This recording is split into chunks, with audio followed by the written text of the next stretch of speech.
Bapak Ibu, perjalanan iman kita harus terus bertumbuh sehari demi sehari, harus terus berkembang dari waktu demi waktu. Dari mulai kelahiran kita sebagai bayi-bayi rohani, bertumbuh terus seperti visi kita menjadi serupa Kristus, yaitu serupa di dalam karakter Kristus. Dan misi kita terus kita ingatkan bahwa setiap hamba Tuhan yang diperlengkapi dengan 5 jawatan karunia, kenabian, kerasulan, guru, pendeta, dan pemimpin kembali untuk memperlengkapi kita semua sampai mencapai kedewasaan penuh. Ada orang dewasa tapi belum penuh, ada yang merasa penuh tetapi rupanya belum dewasa. Tujuan kita adalah kita mencapai kedewasaan penuh di dalam Kristus, bukan di dalam siapapun yang masih berwujud manusia.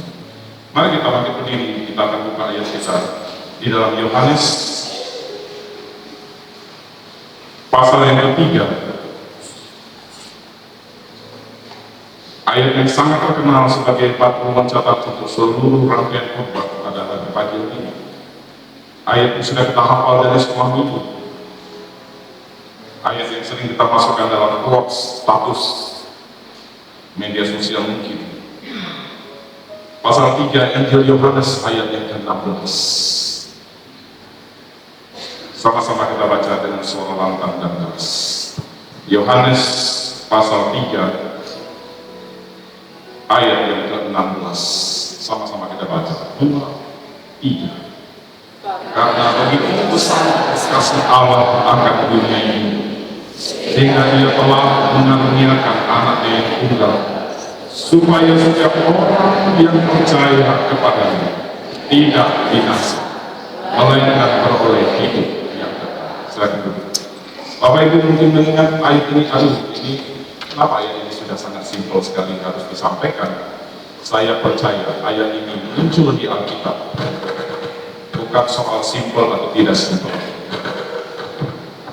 tapi untuk bagaimana kita mengenal kasih Allah lebih besar dari kasih manusia. Kasih Allah begitu besar sampai Dia mengaruniakan putra yang tunggal, yaitu Yesus Kristus, Sang Firman yang hidup, supaya kita tidak binasa, melainkan beroleh hidup yang kekal. Saya tertarik untuk memakai ayat ini sebagai batu loncatan dari sekian ke depan firman Tuhan yang akan kita pelajari bersama-sama. Bahwa firman Tuhan ini sebenarnya disampaikan Yesus bukan untuk kita sekarang secara konteks dekat. Yesus sedang berbicara dengan seseorang itu. Ayat ini sudah sangat terkenal sampai kita hafal karena begitu besar kasih Allah akan dunia ini. Karena begitu besar cinta dunia, ya seperti itu kan, nyanyian ini bahkan sampai dinyanyikan. Sampai kita hafal bahwa lagu ini sering dinyanyikan nanti pada saat ini. Coba kita maju sejenak ke ayat yang pertama. Kalimat ini disampaikan Yesus kepada Nikodemus.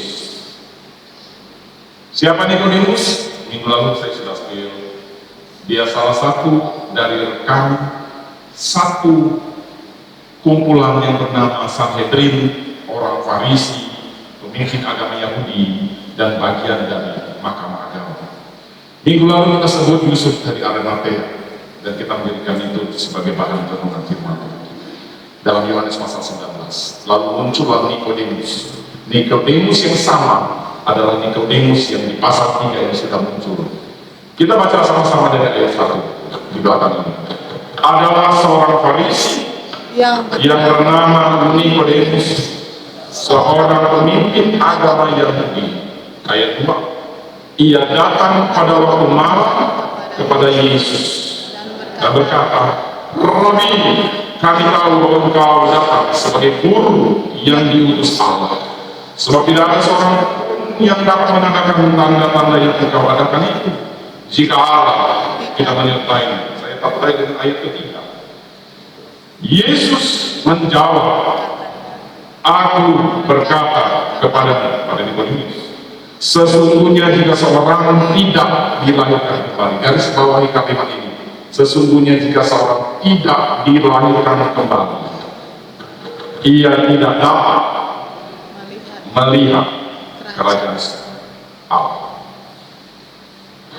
Kalau kita cek kata demi kata, boro-boro masuk, melihat saja orang tersebut belum dapat. Apa persyaratan? Lahir kembali. Ayat ini disampaikan Yesus kepada Nikodemus. Dan nanti kalau kita baca dalam runtutan satu perikop ini, muncullah ayat yang terkenal tadi, karena begitu besar kasih Allah akan dunia ini, sehingga bla bla bla tadi semua. Siapakah Nikodemus sampai seorang Yesus menyampaikan rahasia kerajaan Allah hanya kepada seorang Nikodemus? Dan saya percaya Rasul Yohanes ada di situ.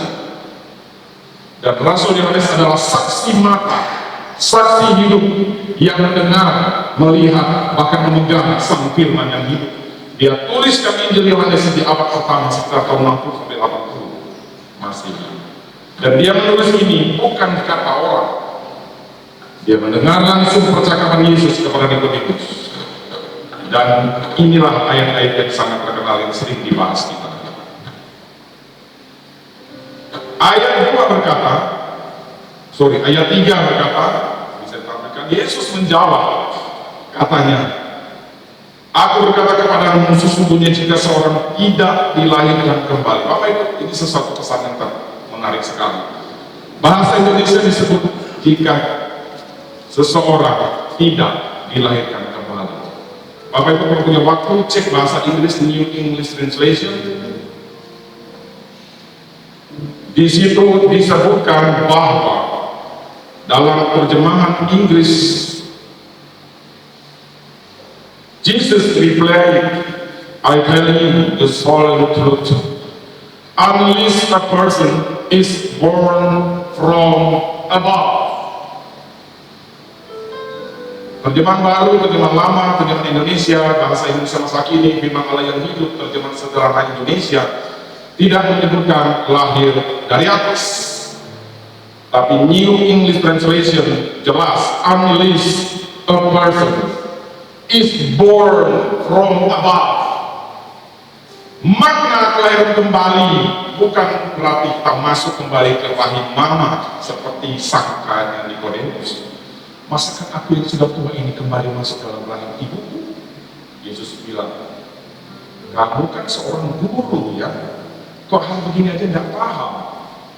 Lahir kembali artinya dilahirkan oleh karya Roh Kudus, dilahirkan dari atas. Berbicara atas, berbicara tentang surga, kerajaan Allah. Jika kita orang Kristen merasa seperti Nikodemus yang bahkan sudah jadi guru agama, pemimpin agama, orang yang sangat religius, saya yakin Nikodemus adalah anggota mahkamah agama, dewan tertinggi agama Yahudi, mungkin bertemu Yesus pada malam hari. Kenapa? Ayat kedua dia berkata begini, ia datang pada waktu malam. Nikodemus datang, ayat 2 boleh tampilkan, waktu malam kepada Yesus. Artinya dia malu. Jangan sampai ketawa sama kawan-kawan rekan saya di mahkamah agama yang membenci Yesus. Aku cuma punya teman satu di situ, Yusuf Arimatea. 69 orang termasuk imam besar Kayafas membenci Yesus. Jadi dia harus datang diam-diam kepada Yesus. Bukan karena malam itu sepi dan kafe terbuka semua tinggal ngopi. Malam-malam sepi Pak, ada kafe buka di sebelahnya Yesus. Dia mau mengakui iman bahwa saya diam-diam sebenarnya mengikut Yesus. Dia punya pangkat dan jabatan. Dia anggota Mahkamah Agama Sanhedrin.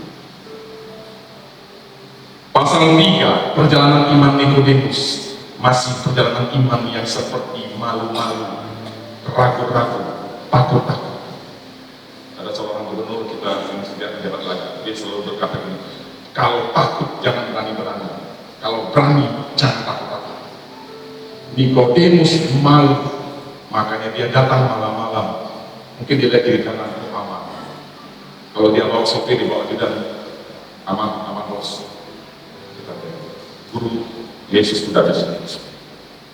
Dia bertanya pertanyaan itu, dan Yesus langsung kasih pertanyaan itu, pernyataan yang telah, jika engkau tidak lahir dari atas, dari Roh Kudus, dari pekerjaan Allah, engkau bahkan tidak dapat melihat kerajaan Allah.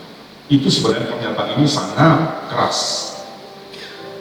Dia berpikir, aku bisa melakukan, aku guru agama loh Yesus, aku hafal Taurat Musa, cabut ubah satu, Bilangan 2 ayat 2 muncul ayat, cabut ubah di sini, Kejadian 5 ayat 10 keluar ayat. Dan dia bertemu Yesus dengan mungkin kegagahannya, walaupun dia malam-malam dia mau nanya Yesus, ini benar nggak dia kapasitasnya seperti saya ya? Saya guru agama loh, saya hafal 5 kitab Musa, nabi-nabi besar dan nabi-nabi kecil Taurat. Dia pikir Yesus latar belakangnya. Apa latar belakang Yesus? Anak tukang kayu, maksudnya tukang kayu. Seorang tukang kayu berhadapan dengan pemimpin agama. Adalah seorang Farisi yang bernama Nikodemus, ayat pertama, seorang pemimpin agama. Saya ulangi, dia bukan anak buah anggota agama, dia leader, the leader of the religious council, dewan agama Sanhedrin. Dia orang Farisi. Saya mengatakan ini kenapa? Karena mungkin saya dan kita yang biasa melayani dan ikut hadir dalam agama Kristen, bergereja secara jasmani, mungkin merasa saya sudah tahu semua tentang agama. Bahkan seorang Yesus mungkin dipandang, ya kamu guru tadi saya tahu, tapi saya tahu latar belakangmu tidak seperti saya guru agama. Saya ulangi lagi ya, saya guru agama, berhadapan dengan rabi yang latar belakangnya tukang kayu. Ini persis seperti nelayan yang diajak Yesus menyeberang danau Galilea. Suatu saat Yesus ngomong sama murid-muridnya, ayo kita nyeberang ke seberang. Ayo, tetapi suatu saat mungkin dalam kisah itu Yesus nggak dipedulikan. Mungkin murid-muridnya bilang begini, Petrus bilang gini, gue aja lahir di Kapernaum, ini daerah gue lahir aja udah bingung di danau ini, gue ahli nelayan. Maaf ya, memang sih bos guru saya, tapi latar belakang bos bukan kayu. Sehingga itu sama, Yesus selalu tertidur. Apa arti tertidur? Tidak dilibatkan dalam seluruh proses perahu kehidupan. Keren, jadi bahasanya jadi alegoris. Ketika kita awalnya Yesus ngajak, yuk kita ke seberang yuk, tapi masuk ayat berikutnya nggak ada tertulis. Muridnya bertanya, atau silakan Yesus ambil alih kemudi ini, inilah ambil alih kemudi. Apakah perahu itu artinya kehidupan bahtera hidup kita? Kalau dalam konteks keluarga, libatkan Yesus dalam keluarga kita. Dalam konteks pelayanan, libatkan Yesus dalam perahu pelayanan kita. Dalam kantor, dalam bisnis, selalu libatkan Yesus. Kalau Yesus tidak dilibatkan, apakah Yesus marah? Tidak. Dalam cerita itu kita tahu Yesus tertidur, nganggur. Dia ada, tapi seperti tiada. Dia eksis, tapi seperti non-eksistensis. Karena kita mungkin merasa, untuk aspek ini Tuhan, maaf, saya lahir di danau, saya lebih tahu tentang nelayan. Ada tukang kayu dari mana? Nazaret. Kurang pernah dengar. Saya yang dipimpin Tuhan, lalu Tuhan ditaruh di belakang. Ya Tuhan kalau ditaruh di belakang tidak marah-marah. Beda iblis. Iblis kurang ajar. Tidak masuk, malah nerobos pintu. Karena iblis pencuri, betul? Pembunuh dan pembinasa. Iblis tidak diundang, dia mau ganggu kita, mau terobos pintu. Kalau Yesus dalam Yohanes 10 berkata, aku dalam bangunan, aku pintu. Barang siapa yang ketuk pintu, Wahyu, yang bertelinga, yang mendengarkan suara pengetuk pintu dan membukakan pintu, maka aku akan masuk. Tidak ada ayat lalu Yesus mendobrak pintu yang tertutup, memaksa masuk hatimu. Yesus tidak mungkin akan paksa masuk hati kita.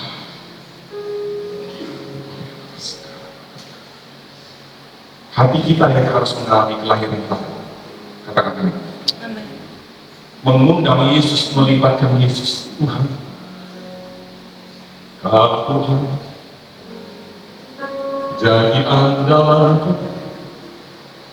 hanya Kau yang ku percaya. Kita tetap lakukan bagian kita, yang bekerja, yang profesi, yang bisnis, usaha, pelayanan, keluarga, rumah tangga, pendidikan, dosen, guru, birokrat, anggota dewan, TNI, Polri, AD, ALAU, semua kerjakan bagian kita, tapi selalu libatkan Tuhan.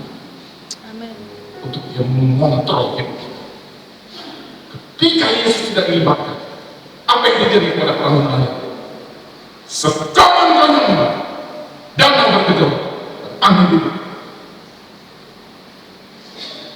Dan kita tahu cerita itu, murid-murid yang menyalahkan Yesus. Guru, bangun! Apakah Guru tidak peduli pada kami? Tuh, orang Kristen seperti saya mungkin seperti itu kan. Giliran Yesus mau nolong, bobo aja ya. Saya lebih tahu tentang ini. Tuhan nggak mau dilibatkan. Oh, kalau urusan ini saya lebih tahu. Tuhan umumkan aja jadi tukang kayu. Saya yang urusan bisnis. Saya udah urusan S4 di sini jatuh untuk tidak ini. Yesus memang tahu ada, tapi tenang aja. Aku nggak mau ngerepotin Yesus. Kayaknya rohani ya. Kalau Yesus tidak usah repot-repot nolong saya. Saya ngerti urusan ini. Nikodemus mungkin datang dengan suatu kebanggaan, pemimpin agama yang mungkin datangnya agak lebih dulu malam-malam sendiri, tapi dia tetap dari Yesus mungkin agak mungkin dan dia mencoba bertanya jawab dengan Yesus tentang keselamatan. Yesus langsung kasih pukulan telak, jika engkau tidak dilayani. Siapakah engkau ini dalam konteks ini? Saya dan kita semua. Selalu ingat, dalam kita mengiringi Yesus bukan soal status jasmani, formalitas, legalitas, agama. Yesus tidak langsung begini dengan Nikodemus. Siap, Nikodemus, engkau guru agama. Siap, engkau pasti melihat surga.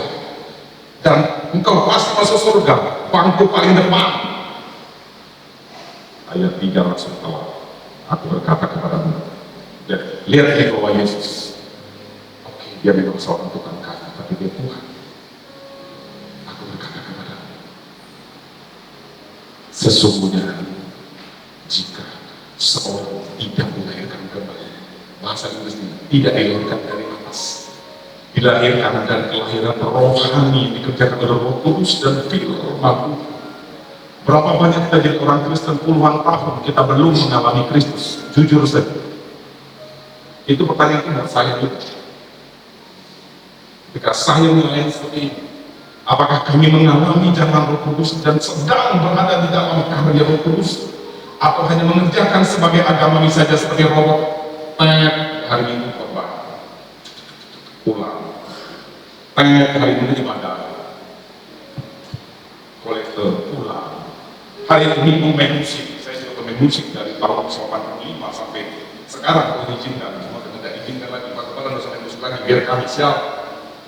Maka dari saya main musik, bukan berarti nggak dengar, saya suka main musik karena saya punya basic main musik.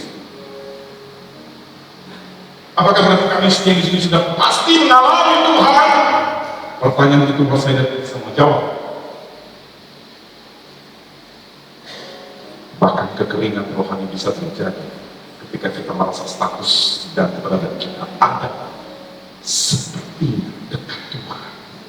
Aku di gereja, aku dekat Tuhan. Tapi jujur, biasanya kita lebih dekat dengan HP dan medsos. Bahkan sedang mendengarkan firman, kita lebih sibuk mengutamakan medsos. Dan ketika pulang ke rumah, anak kita nanya, Pak, tadi pendetanya ngomong apa? Ada lucu pendetanya. Dia pakai baju bawahnya celana krim, terus pakai jas pakai abu-abu, kayaknya nabrak oleh kayak gitu. Harusnya abu-abunya harusnya pakai hitam. Malah yang diingat yang saya pakai. Padahal anaknya mau dengar firmannya apa. Kadang-kadang Tuhan bisa pakai anak kita untuk ngetes kamu ikut ibadah sungguh-sungguh enggak. Saya pernah tanya ke siswanya, Pak, tadi pelajarannya apa dan apa? Karena saya tahu sudah bisa. Tadi bahasa tentang misalnya di Nikodemus itu dia secara agama dia statusnya hebat dan dari tinggi, pokoknya dia religius banget. Nikodemus mewakili performance seseorang yang sangat religius, saleh, agamawi banget. Bahkan ketika dia berhadapan dengan Yesus, dia masih pakai pakaian Sanhedrin. Apakah Yesus langsung siap, bos? Enggak. Belum tahu, namun saya Tuhan kok. Tapi Yesus tidak ngomong begitu kan? Dia hanya memberi pernyataan. Kamu harus lahir kembali. Bahkan hanya untuk sekedar melihat kerajaan Allah. Saya bisa menangis kok mengumpas ini. Bagi kita, mungkin kalau saya atau kita melihat seseorang Nikodemus datang ke sana, mungkin kita pikir pasti orang rohani banget ini. Ini udah pasti rohani. Masuk surga dan nanti ke ujung ini pasti sudah. Rupanya Yesus tahu hati kita. Di luar, bukankah ahli Taurat imam-imam kepala arif orang Farisi dalam Matius pasal 23 disindir Yesus, engkau seperti kuburan putih yang luarnya bersih dan putih, tetapi dalamnya penuh dengan tulang belulang. Hai engkau yang penuh dengan kemunafikan. Orang Farisi ini, kalau kita dengar dari sekolah minggu, image-nya jelek, betul apa itu? Wih, orang Farisi, ini masih jelek nih. Salah satu orang yang mendukung salib Yesus. Farisi tidak salah, status Farisi tidak salah. Ini jadi pesan buat kita sekarang. Jangan mudah menghakimi orang karena dia orang dari golongan ini, dan kita tahu golongan ini sebenarnya image-nya tidak bagus. Ada dua orang Farisi yang sangat baik, dan dia hadir pada saat Yesus dikuburkan. Yusuf dari Arimatea itu juga anggota Sanhedrin, orang Farisi. Nikodemus orang Farisi, baik sama. Jadi kalau kita sekarang di sini baca Farisi, jangan mudah menghakimi seolah kita lebih baik dari Farisi. Hati-hati Bapak Ibu ya. Kita mungkin tidak jauh lebih baik dari orang Farisi. Mereka beribadah rajin dan setia. Mereka rajin memberikan persembahan bagi Tuhan dan sebagainya dan sebagainya. Bahkan dalam Matius 23:3, mereka rajin membayar kesepuluhan, ada selasih persembahan, tetapi Yesus negur, yang ini boleh dilakukan, yang lain tetap jangan diabaikan. Nah itu pesan-pesan sedikit Bapak Ibu yang mempertanyakan tentang yang saya sebutkan. Yesus sendiri ngomong dalam Matius 23:3, yang ini tetap dilakukan, yang lain jangan diabaikan. Farisi, performanya, tampilan luarnya memang sangat religius. Apakah itu religius? Sikap penampakan luar yang sangat beragama. Tapi Yesus ingatkan saya, ada yang lebih penting dari itu, yaitu kita mengalami kuasa kerajaan Allah, kuasa Roh Kudus yang menyemati bumi dan hati kita. Bisa ramai-ramai begini, tapi saya tahu, tapi saya rasakan ada orang-orang yang lebih kesepian di tengah keramaian. Kita bisa ada di tengah orang banyak, tapi kita jangan pernah merasa pasti kita semua ini orang yang hidup di sini. Enggak. Ada yang selalu merasa loneliness di tengah keramaian. Oh itu kecewa saja. Sekarang dunia media sosial mencoba untuk memperlunak perkataan dosa. Di Alkitab, dosa adalah dosa, tetapi dalam dunia modern sekarang, dosa dianggap sebagai kelemahan karakter, hanya sebagai sebuah kekurangan. Artinya apa? Ya, kita sedikit dispensasi lah, dia cuma sedikit kurang baik. Padahal mungkin nyatanya terjadi seorang lebih dulu dia mencuri. Kalau kita Taurat kan jelas, jangan membunuh, jangan berzina, jangan mencuri. Tuhan bilang apa? Dosa, bertobat. Tapi bahasa modern sekarang mencoba diperhalus. Itu hanya kelemahan, keterbatasan dia sebagai manusia. Dan kita dibodohin dengan kalimat itu. Oh ya, dia cuma kelemahan aja. Tolong dibenahi kelemahan Anda. Tapi bahasa firman adalah apa? Jika iya, kamu harus katakan iya. Jika tidak, kamu harus katakan tidak. Lebih dari itu dan sejarah. Kalau dosa, saya dalam senang firman Tuhan Paulus ini dalam kacamata firman dosa. Dia baru saya lakukan. Bertobat. Perempuan Samaria, perempuan yang sedang datang berzina, Yesus ampuni, betul. Tapi ingat kalimat terakhir, aku mengampuni engkau dan jangan berbuat dosa lagi, supaya tidak terjadi yang lebih buruk lagi daripada yang ada. Oke? Yesus tidak bilang begini, oh, kamu mungkin sedang mengalami kelemahan karakter, personalitimu sedang perlu dibenahinya, nanti dibereskan ya kelemahanmu. Enggak, Yesus bilang kamu berdosa, bertobat. Bapak Ibu, Yesus ketemu Nikodemus, enggak pakai basa-basi. Kamu mau lihat kerajaan Allah, kamu harus lahir kembali. Siapakah Nikodemus itu? Dia seorang Farisi, ayat 1. Kemudian pemimpin agama Yahudi, ayat 1. Boleh ditampilkan ayat 1. Kemudian dia adalah, ayat 10 kita baca, Yohanes pasal 3. Sama-sama kita baca, 1, 2, 3. Jawab Yesus, engkau adalah pengajar Israel. Saya percaya suara kita bisa lebih keras daripada nonton Barcelona menang 2-0 lewat lawan Spanyol. 1 dan 3. Jawab Yesus, engkau adalah pengajar Israel dan engkau tidak mengerti hal-hal itu. Ini keren ya. Saya bertanya siapa idola Bapak? Tuhan Yesus. Udah gitu. Kalau saya idolakan manusia, manusia itu mengecewakan kita, rontok semua kebaikannya. Dan saya menjadi orang yang kuciwa, maksudnya kecewa. Pernah mengidolakan manusia? Pernah. Saya bisa tangkap dari wajah-wajah Bapak Ibu. Tapi ketika dia mengecewakan saya, dia dan golongan yang kena. Contoh, dia orang Gajah Mada, kebetulan namanya Alibaba. Alibaba ini orangnya keren, bagus, baik. Tiba-tiba dia bilang suatu saat, Herman, cek uang 100 dan 100 dulu. Karena dia mengidolakan Alibaba, wajah tua careless. Lalu, gak dikembalikan, putus teman, lalu Herman. Maaf jika ada nama dan peristiwa yang sama dengan tempat ini ya. Lalu Herman yang ada dalam hatinya, semua orang Gajah Mada, tukang hutang, tak bagus, enak.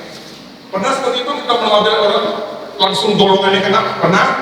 Contoh, maaf ya. Siapa tak? Yang bahaya apa? Kena rasnya. Saya tahu, ras ini memang tak bagus. Pernah nggak? Pernah. Saya lihat wajah-wajah Pak Eko sini. Oh, kalau dari orang ini memang biasa. Dia orang mana? Orang daerah yang biasa. Bohong penipu. Padahal yang nipu itu orang itu, bukan sukunya, bukan daerahnya. Orang Gajah Mada kena gara-gara Alibaba. Dalam pikiran Pak Herman, orang Gajah Mada enak, tukang tipu, pinjam 100. Boro-boro balikan 5 miliar. Kasihan warga Sepanjang yang tinggal di Gajah Mada. Kasihan Pak Atom RT sebelahnya kena. Kasihan Bu Jaina, orang Gajah Mada kena. Kau sebut aku penipu, orang Gajah Mada penipu semua. Aku tidak tahu pokoknya orang Gajah Mada. Orang Parisi juga gitu kan. Kita belajar orang Parisi, tak baik orang Parisi pembunuh Yesus. Padahal ada orang Farisi baik loh, namanya siapa? Nikodemus. Yang kedua, Yusuf dari Arimatea. Apa kebaikannya? Lompat Yohanes pasal 19. Seru kan belajar begini? Lompat ke pasal 19, saya spill minggu lalu tentang Yusuf Arimatea, tapi sekarang kita bahas Nikodemus. Ayat yang ke berapa? 39. Kalau minggu lalu kita bahas satu perikop, sekarang kita munculkan nama Nikodemus. Yohanes pasal 19 ayat 39 baca dengan keras 1, 2, 3. Juga Nikodemus datang ke situ. Dia yang mula-mula datang waktu malam pasal 3 pada Yesus. Ia membawa campuran minyak mur dan minyak garam 50 kaki bagian ayat 40. Mereka tadi siapa? Nikodemus dan Yusuf Arimatea serta anak buahnya ngurusin mayat Yesus. Mereka mengambil mayat Yesus, sama-sama kita baca, mengawalinya dengan kain merah dan membungkuinya dengan rempah-rempah menurut adat orang Yahudi bila menguburkan mayat. Seorang Nikodemus yang pasal 3 masih malu-malu, takut-takut ketemu Yesus, ketemu dengan perkataan Yesus yang sangat terkenal dan kita pakai sampai hari ini dari sekolah minggu, karena begitu besar kasih Allah. Itu sebenarnya perkataan pertama Yesus kepada Nikodemus. Kita pakai untuk penginjil, untuk menjaga umat kecil. Nikodemus punya jasa. Kalau Nikodemus tidak ketemu Yesus, tidak muncul ayat ini. Betul kira-kira seperti itu. Ya kan? Siapa dia? Farisi. Farisi? Orang jahat itu Farisi. Bunuh Yesus. Jangan mudah melabelisasi orang. Bilang aja oknum. Enak kan? Oknum orang berkhianat. Oknum orang mana? Oknum sebagai jabatannya Farisi itu oknum. Kebetulan memang oknumnya banyak. 90% orang Farisi jahat memang. Mereka bilang salibkan dia. Bahkan di dalam mahkamah agama Sanhedrin, Yesus diadili sama orang-orang Farisi dan imam kepala. Dia ada di tengah-tengah. Minggu lalu saya sudah adegan dramatisasi. Dan memang kita akan tidak mudah membetulkan pikiran kita. Ahli Taurat, imam-imam kepala, Farisi, Saduki, ini orang-orang benci Yesus. Lalu kita jadi orang Kristen itu ikut benci. Padahal Yesus ngomong apa? Ampunilah mereka. Kita lupa perkataan Yesus untuk ampuni, kita tangkap bencinya. Hati-hati, kalau sampai hari ini Bapak Ibu kita jadi benci sama orang Farisi. Tidak mau ke Israel. Tidak mau kalau lihat situ panah orang Farisi. Haram ditindak orang Farisi. Dia bunuh Yesus. Aduh, jadi kita lebih benci daripada Yesus. Nah, saya tidak bisa kalau banyak ini. Saya sengaja putar-putar tentang perkataan Farisi. Karena ini kalau saya tarik konteks sekarang, bukankah kita mudah membenci orang? Karena kita mencoba melabelisasi. Oh, semua orang yang seperti dia pasti bunuh. Sukunya ini, oh semua suku yang kayak dia bunuh. Dia orang daerah ini, semua daerah yang kayak dia bunuh. Oh dia posisinya jabatannya seperti ini dalam sebuah organisasi. Oh organisasi ini bunuh. Dia orang DPD, oh DPD bunuh.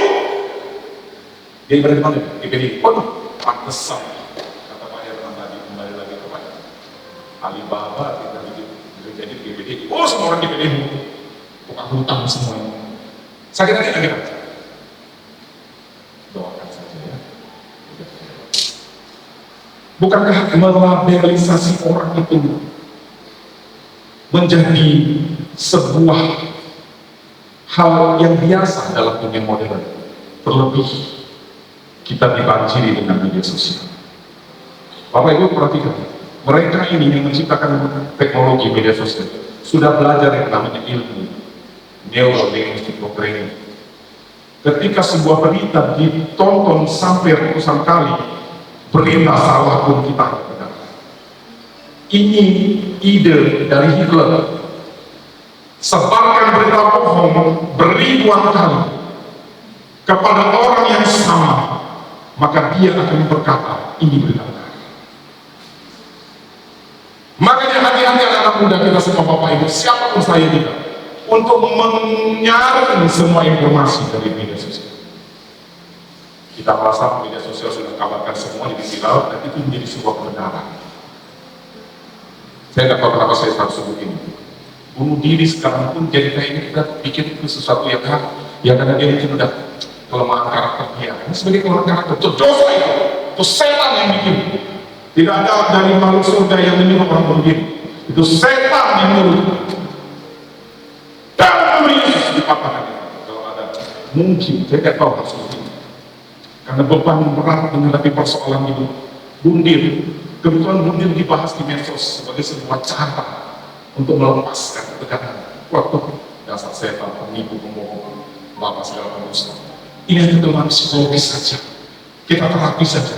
Itu dosa. Dalam Tuhan, dalam nama Yesus.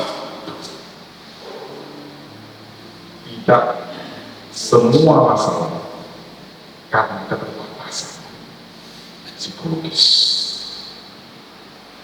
Kebencian, katakan mana? Iblis. Kenapa orang susah mengampuni? Itu setan yang bekerja sama dengan jiwa kita yang terluka. Susah untuk mengampuni. Apa orangnya datang ke Tuhan. Buka hati untuk jalan berserah di hadirat. Pasal 3 Nikodemus datang ke Yesus. Hari Kamis kemarin saya sudah kasih bonus untuk para jemaat yang sering ikut hari Kamis. Sudah hampir 200 orang datang pada Kamis. Amin. Lebih banyak dari ini. Cita-cita saya. Tapi pasal 4 Yohanes kita lihat sedikit. Yesus datang ke perempuan Samaria. Ada kalanya orang datang ke Yesus dan mengalami Kristus dia diubahkan. Tapi Yohanes pasal 4 dari ayat 1, Yesus datang ke Samaria. Secara tidak langsung dia mau bertemu dengan perempuan Samaria. Pasal 4 dibaca dulu. Percakapan Yesus dengan perempuan Samaria. Siapakah perempuan ini? Ini mewakili orang-orang yang penuh dengan dosa dan kesalahan. Dia punya 5 suami dan sekarang suaminya bukan yang suami itu. Yesus bilang, gimana suamimu panggil ke sini? Aku tidak punya suami, tepat katamu. Karena sekarang aku bukan suami yang 5 itu kan. Dia bilang, di tengah-tengah. Wah, kamu tahu apa yang sedang aku hadapi. Yesus ngomong lagi, kalau kau minum daripadaku, maka air yang kuberikan akan menjadi sumber mata air yang memanjang terus-menerus. Engkau tidak pernah haus lagi.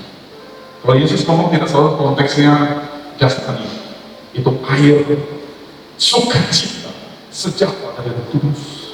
Bapak Ibu, coba colek kiri kanan. Kulihat di wajah, coba colek kiri kanan, coba colek kiri kanan. Ayo lihat kiri kanan. Adakah air Kristus mengalir di dalam waktu itu? Yang sakit sudah sembuh kalau Yesus. Saya hari ini berdoa untuk beberapa jemaat yang sedang kurang sehat. Saya juga hampir kurang sehat. Puji Tuhan, saya segar. Lihat kiri kanan. Apakah lihat wajah yang penuh dengan air sukacita atau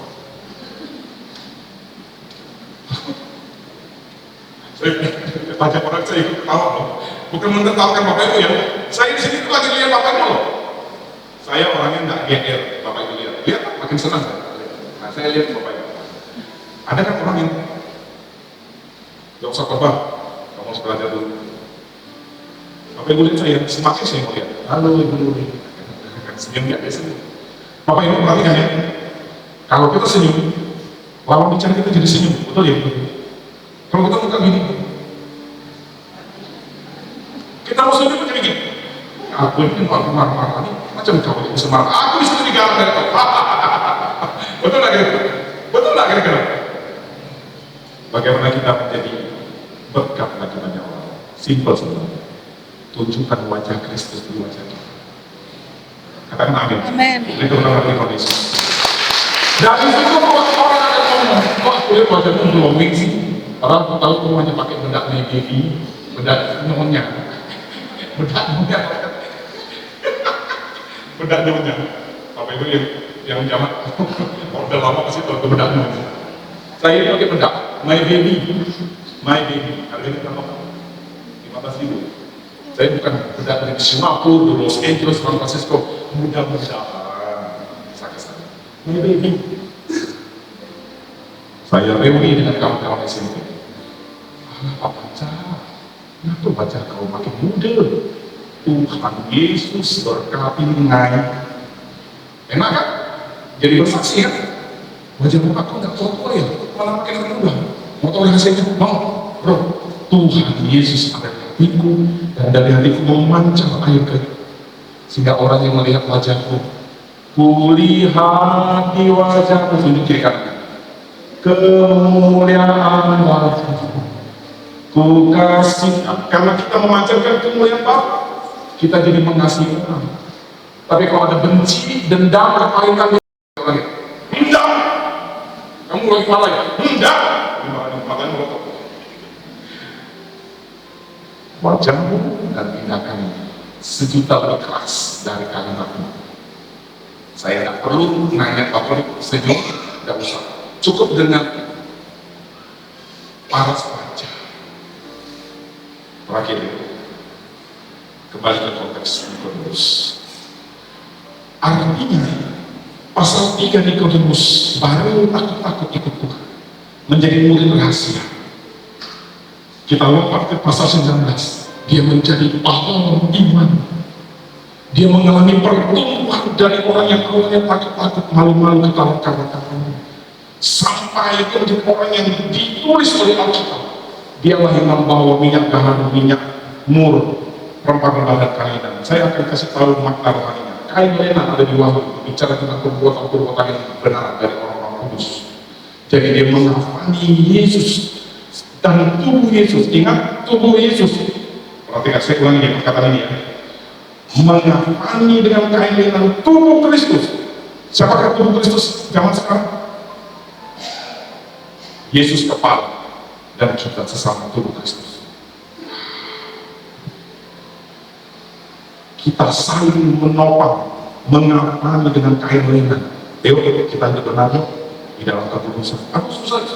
Kita sama-sama di dalam kekuatan kuasa kudus. Kita mengafani tubuh Kristus. Saya ulangi pelan-pelan. Yusuf, Arimatea, dan Nikodemus mengafani tubuh Kristus. Dalam suratan Paulus, Yesus adalah kepala, kita adalah tubuh Kristus. Satu tubuh, banyak anggota, tangan, kaki, mata, telinga, dibalut oleh kain lenan. Kain lenan itu kainnya imam-imam di Perjanjian Lama. Berkainkan kain lenan halus. Ada satu keimamatan dalam sebuah salutan tubuh Kristus dalam kematian daging. Tubuh Kristus yang sudah mati dibalut dengan kain lenan. Ini makna rohani banget ini. Tubuh Kristus yang mati, betul dalam konteks di hari 19, tubuh Yesus mati. Saya tarik benang merah sekarang. Apakah tubuh Kristus pada zaman sekarang gereja Tuhan? Katakan amin. Amin. Dan gereja Tuhan terdiri dari personel-personel orang-orang ini pun yang harus mati kedagingannya, baru dia akan dibalut oleh kain lenan yang melambangkan perbuatan benar. Kalau daging kita masih hidup, susah kita hidup dalam roh. Dan kita sulit untuk lahir dalam roh. Tidak ada orang yang mengandalkan dagingnya bisa lahir dari roh. Ada dua kekuatan. Ingat, keinginan daging atau keinginan roh. Kita ada di sini. Kita makin kuat untuk daging, kuat kuasa roh kita semakin lemah. Kita tarik makin dekat ke roh, daging kita makin lemah. Galatia berkata, yang hidup oleh roh akan mematikan perbuatan daging. Kita tidak bisa ngencing daging. Hai marah, keluar! Hai kesal-kesal suka benci orang, keluar! Itu karakter sifat. Harus dari karya Roh Kudus, kelahiran kembali dari atas. lama-lama tingkat kecil kekuatan daging kita, disakitin, dibenci, dinista, dicina orang, daging kita sudah mati, nggak berasa. Orang mati dicubit berasa? Tidak. Yang berasa orang pingsan, dicubit, wih bangun dia nggak apa-apa, kau ini nyubit aku. Oh, kira udah mati. Kedaging yang kita pikir dia udah mati, giliran orang tembak jahat, kebencian, dusta, penghinaan, cacian, makian, umpatan, serapah, bangun dia, engkau ini macam kau dari kebencian, pang, mungkin kau udah mati, belum, pingsan. Jangan jadi orang Kristen, kami kita ya, betul ya bro ya, jadi orang Kristen pingsan. Keren ya, saya tidak siap kali di rumah. Roh Kudus punya kata-kata. Jangan GL kita merasa sudah mati daging kita, mungkin pingsan. Kapan itu diuji? Ketika ada orang yang musuh badan kita, apalagi kita tidak melawat yang dokter spesialis suntik, keluar dagingnya. Udah ikut Tuhan sekian puluh tahun masih berkelahi, kukira udah mati dagingnya, pingsan. Karena sampai sekarang belum ada yang musuh. Berbahagialah kita yang mungkin secara mental, rohani, jasmani, jiwa lagi ditusuk orang. Kau itu jelek, kau itu buruk, kau itu kacau, kau itu bersalah, dan ditusuk. Kalau tidak melihat sikap, pingsan daging kita. Jadi harus gimana dong Pak Pendeta? Saya pendeta, saya ngomongnya rohani. Doakan saja. Ingat juga doakan saja. Mata kaki mata sakitnya di sini. Wih, langsung keluar matanya. Wah, kan keluar tanduk kan? Tanduk itu keluar. Kamu pura-pura jadi domba, sebenarnya kamu kambing. Kata Tuhan loh ya, dan kambing itu di sebelah kiri. Kamu udah keluar. Hanya domba yang sebelah kanan. Saya akan akhiri dengan sebuah ilustrasi. Bapak Ibu, katakanlah ini gelas yang warnanya hitam dan isinya kira-kira tahu. Tidak mungkin kita bisa nebak isinya ini pasti minyak wangi, ini pasti minyak jelantah, minyak bekas gorengan, ikan asin yang bau ikan asin, ini minyak wangi nafsu atau minyak gaharu. Kapan kita tahu? Kita ditusuk, ini air putih atau oli. Kamu sakit. Sekalian saya minum sedikit. Saya minum maksudnya apa? Pakai lama sedikit. Oh benar. Responnya ketika dia ditusuk air putih. Masa sih? Coba lagi.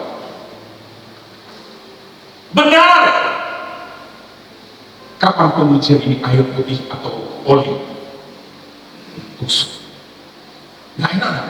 Nggak enak. Emas mau dimurnikan enak nggak? Pakai apa? Tidak enak. Perak dinaikkan dimurnikan seperti Malia E3. Saya juga sudah kasih bonus ini di jemaat yang hadir pada hari Kamis yang ratusan orang datang.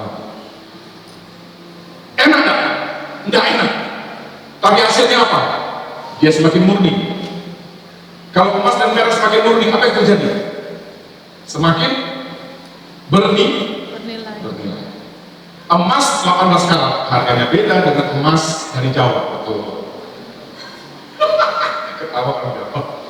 Hanya orang Jawa yang punya emas sampai 80 kilo, 150 kilo. Pak, saya punya emas 3 orang. Berapa? Yang 180 kilo, yang satu masih agak kecil lah, 70 kilo. Oh, itu emas dari Jawa. Hanya emas dan perak dan murni dipakai apa? Dan mereka kalau ngomong emas bilang, sakit! Lalu kenapa? Sakit! Malia E3 berkata, pentahiran dan pemurnian itu dimulai dari orang-orang Lewi.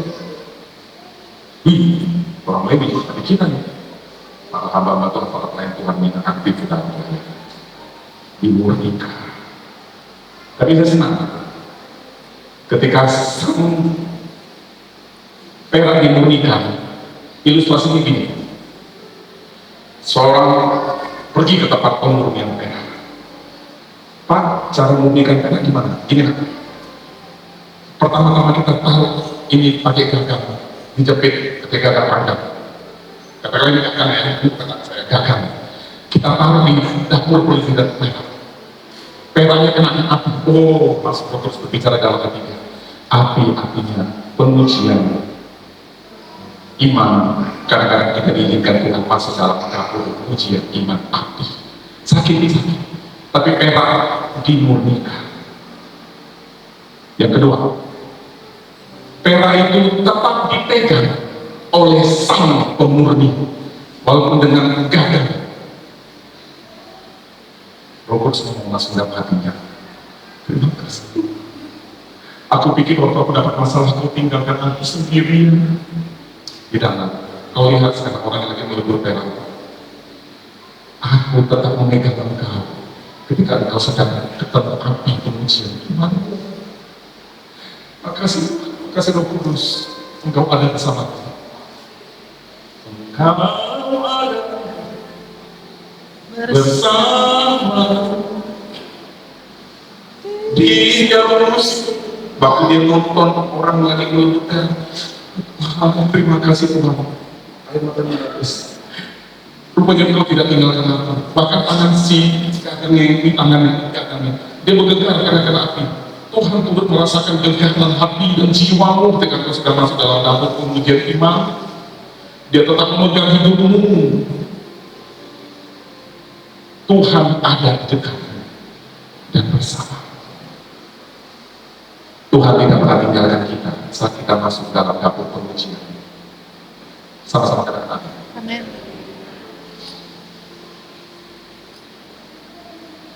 Yang ketiga, pertanyaan paling penting, kapan berhentinya pemurnian itu, Pak? Bapak itu ngomong begini, saat perak itu bisa mencerminkan wajah sang pemurni. Roh Kudus langsung berbicara dengan sangat lembut. Ketika engkau sudah mencerminkan karakter Kristus dalam hidupmu, disitulah dia akan angkat dari dapur pengujian. Selesai sudah, dan kamu menjadi lahir baru. Konteksnya apa kan? Jika orang tidak dilahirkan kembali dari atas, dari surga, dari Roh Kudus, dia tidak bisa melihat. Dan cara supaya orang lahir baru, Tuhan pegang kita, izinkan kita masuk dalam dapur pengujian. Kapan ini sudah selesai diuji perak ini, sampai dia lihat wajah Yesus, wajah pemurni perak ada di sini. Sampai hidup kita responnya bukan respon jahat kepada orang ketika kita dijahati. Waktu itu Yesus sudah doakan dia, nah kamu sudah seperti Kristus. Ketika dia disalibkan, perkataan pertama Yesus ngomong apa? Ampunilah mereka, karena mereka tidak tahu apa yang mereka. Perkataan yang kedua, Teteles sudah selesai. Bapak Ibu, Nikodemus banyak rahasia yang kita dapatkan. Jadilah orang-orang yang terus bertumbuh imannya. Dan ketika dapur pengujian itu sedang berhadapan dengan kita saat ini, pastikan kita sadar bahwa tangan Tuhan selalu memegang kita. Katakan amin. Tangan Tuhan selalu beserta kita. Katakan amin. Dan kapan itu berhenti? Sampai engkau mencerminkan wajah Kristus dalam hidup. Oh Tuhan jangan, tidak. Tuhan tahu keterbatasanmu. 1 Korintus 10, dia tidak akan mengizinkan pencobaan melebihi kekuatan. Dia jauh lebih tahu kekuatan Bapak Ibu Saudara dan saya ketika menghadapi persoalan. Betul? Bahkan dia akan memberikan jalan keluar. Bukan cuma pegang, dia berikan jalan keluar. Exit way, exit plan. Langsung dijadikan. Luar biasa Tuhan kita. Terutama di kondisi hari ini kita baca tentang Nikodemus. Sebenarnya saya lewat ke pasal 7. Pasal 7 dia bela Yesus. Jangan kamu seseorang kalau dia belum didengar pernyataannya. Pasal 7 Yohanes, Nikodemus mulai berani berdiri di dalam saya sendiri. Yesus mau disalah-salahkan. Dia mau begini sama teman-temannya. Allah berkata, jangan mengutuk seseorang jika belum didengar perkataannya. Lalu kawan-kawan bilang, ya sudah, nggak jadi. Itu Nikodemus pasal 7. Tapi saya lompat langsung pasal 19 untuk membuktikan perjalanan imannya yang dari mulai ragu-ragu takut-takut berani bersuara membela Yesus. Pasal 7 Yohanes pasal 19, dia melakukan tindakan yang mahal menjadi saksi bagi dunia.